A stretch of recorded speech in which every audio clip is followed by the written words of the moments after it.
Ako ang daan, ang katotohanan, at ang buhay. At ipinapahayag ni Jesus natin, huwag kayong mabagabag. Sabi nga po natin ngayong panahon na ito, maraming tao ang nababagabag, lalong-lalo na dumating ang pandemya. Pagkakataon at tinatanggap pa natin ngayon yung after effect ng COVID-19. Gawa na nakita natin na alin, parang bagang walang kasiguraduhan. Bakit? Kasi kung minsan hindi natin makita ang katotohanan. Kaya nga pinaalala sa atin ng buong kapal na tulad ay pinahayag sa Ebanghelyo, akong daan, ang katotohanan, at ang buhay. Marami ang katotohanan na nakikita natin sa daigdig na ito. Isa na rin yung alin, pagdating ng kamatayan. Bahagi o na kung saan ay kinakailangan namin harapin ang katotohanan. Makita natin kung paano makita ang katotohanan at yung nagkukunyaring katotohanan. Kung minsan ngayon hindi natin makita yung kung ano yung katotohanan at yung ano yung nagkukunyaring katotohanan. Kaya nga kahapon napanood ko yung CBCB statement kasi katatapos lang ng kanilang retreat last week. Ay ang tanong ay ano daw ang pagtingin ng simbahan sa AI, Artificial Intelligence. Anong sabi ng simbahan? Anong sabi ng mga obispo? Sabi nila ay yan ay technology. Huwag tayong matakot. Bahagi ho. Kasi yung kalimitan ng dahilan kung bakit kayo natatakot, wala tayong alam. Isa ho yun eh. Kaya kung may mga tao gusto tayong paniwalain na alin sa maling katotohanan. O gusto nilang itago ang katotohanan. Bakit? Kasi kapag hindi mo alam kung ano talagang mangyari, palagi kang mga kamba. Hindi ka maging sigurado. Kasi hindi mo alam eh. Alin ba ang totoo? Alin ba ang nagkukunyari? Kaya yung pananampalataya natin, isang pananampalataya na alin, ipinapahayag ni Jesus na ang katotohanan. Ay isang katotohanan na sa harapan natin ay alin, ang pagdating ng kamatayan. Kaya tayo nagpapasalamat sa biyaya ng buhay na ipinagkaloob kay Scholastica sa loob ng 80 taon. Pero kaya kung naiintindihan natin na darating ang kamatayan, sana lahat dumating ng mahigit 80. Pero alam natin, hindi naman lahat. Magpasalamat tayo kung tayo makarating ng 80 o higit pa. Pero kinakailangan magpasalamat palagi tayo sa biyaya ng buhay na ipinagkakaloob ng Diyos. At makakamit lamang natin yun at hindi natin kapagalabangan yun kung harapin natin yung katotohanan na ang buhay ng tao ay isang biyaya at nawa po makita natin sa daigdig na ito ay may katapusan. Kaya huwag tayong magsawang magpasalamat sa Diyos. Lalong-lalo na po pag-araw ng linggo at piyestang Panginoon. Kasi yung pagdiriwang natin ng pananamisa ay isang maliwanag na pakilala natin. Nagpapasalamat ako, Panginoon. Buhay pa ako ngayon. Kasi nang ibig sabihin ng Eucharistia pasasalamat. Pasasalamat. At simula natin sa pasasalamat sa biyaya ng buhay.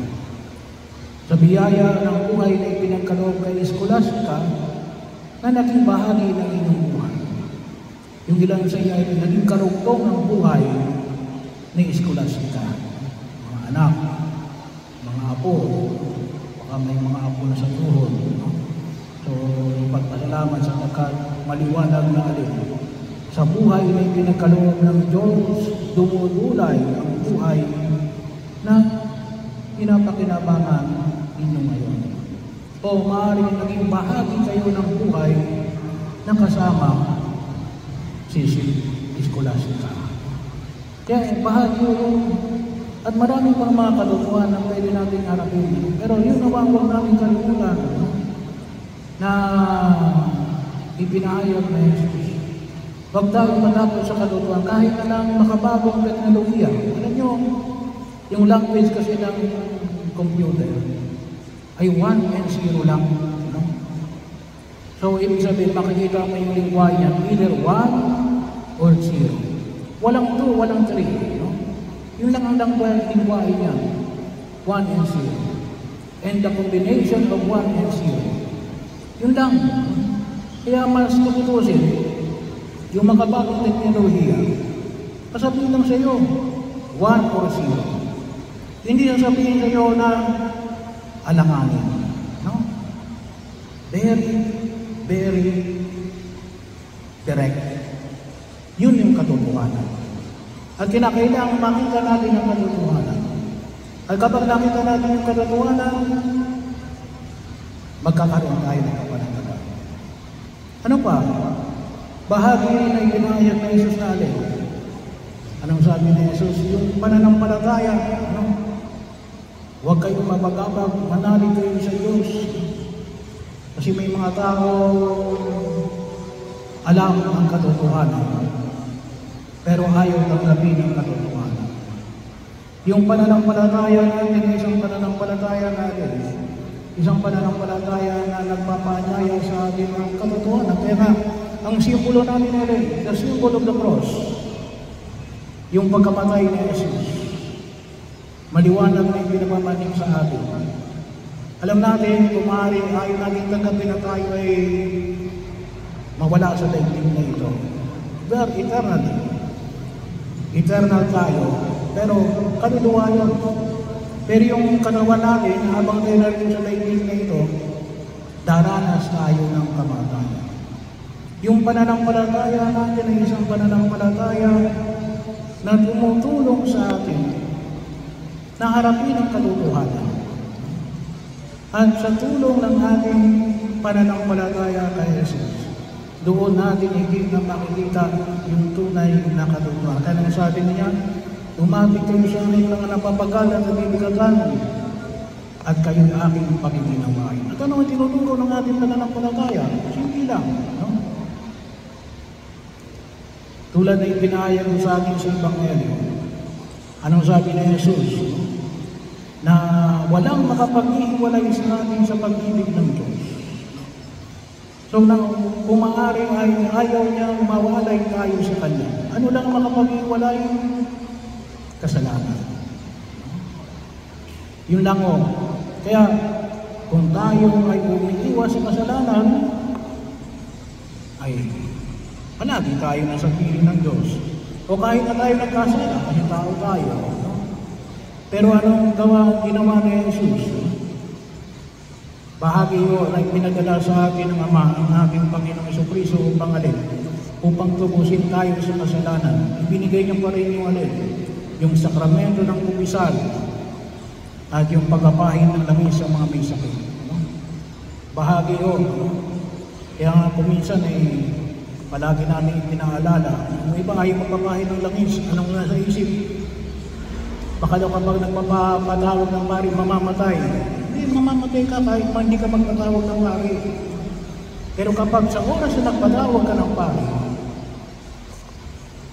you will face the truth na alin. Inihanda mo lang sarili mo, whatever happened. At inihanda mo sarili mo na alin. I will die with the faith of our Lord Jesus Christ. Bahagi ko yun. Na kung saan yung makita po natin, kayo pananampalatayang katotohanan ay alin, pinapatatag ng ating pananampalataya. Sapagat ang pananampalataya natin ay isang pananampalataya na nakabase sa katotohanan na nagligtas. Kaya tayo po ay nananalangin para kay Scholastica. Sa dalawang katotohanan. Una, dahil sa dinudulog natin sa harapan ng Diyos na kung sakaling maibig, kung mayroong pa siyang hindi na ibigay na hinihingi ng katarungan, ay sa pamagitan ng ating mga panalangin ay matulungan natin siya. No? So, isa ho yung katotohanan, no? Yung katarungan. At alin yun? Yung isang katotohanan na kung sakaling siya ay nasa piling ng Diyos, tayo na nanalangin na ipagdarasal tayo ng Eskolastika. No? So, yun din ang ginagawa ng mga santo at santa. Kaya nga pag sinabi natin yung mga santo at santa, ano siya, ipanalangin mo kami. No? Pwede nyo rin yung gawin kay Eskolastika. Kapag kayo nagdarasal kay Eskolastika, ipanalangin mo kami. Alam mo yung bahagi. At sigurado kung siya nasa piling ng Diyos, kahit na wala pa siya doon sa langit, kahit na doon pa siya sa purgatorio, no? Ay siguradong alin, ipagdarasal kayo. Bakit? Kamag-anak kayo, kaibigan kayo, kakilala kayo, o kaibigan kayo ng kamag-anak niya. No? Sino pa yung una yung pagdarasal niya, hindi yung mga malapit sa kanya. No? So ito ang bahagi na kung saan itinulog natin sa harapan ng buong kapan. Nawa, makita natin ang katotohanan na ito na ipinamamanhid sa atin habang inihatin natin sa huling hantungan ang labi ng ating kapatid na kanyang iniligtas mula nang siya ay bininyagan.